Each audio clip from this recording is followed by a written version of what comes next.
Aktris Sandra Dewi kini menjadi sorotan warganet setelah berbagi cerita selama berumah tangga dengan Harvey Moise. 6 tahun menjadi istri Harvey Moise, Sandra mengaku tak pernah dimarahi sang suami. Pengakuan tersebut diketahui lewat postingan Instagram Story @sandradewi, Minggu, tanggal 15 Mei tahun 2022. Awalnya, aktris 38 tahun ini membuka tanya jawab dengan pengikutnya di Instagram. Kemudian seorang warganet yang bertanya terkait kebiasaan Harvey Moise selama di rumah.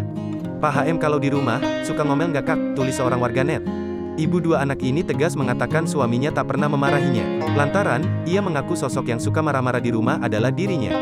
"Gak pernah marah, yang boleh marah di rumah cuma saya hahaha," tulis Sandra Dewi. Mengetahui istrinya suka marah dan ngomel-ngomel, Harvey Moise sempat memberikan tantangan pada Sandra Dewi. Tantangan itu bertujuan supaya Sandra Dewi berhenti mengomel saat ada di rumah. Hingga Harvey memberikan penawaran hadiah menarik untuk Sandra, yakni tambahan uang jajan.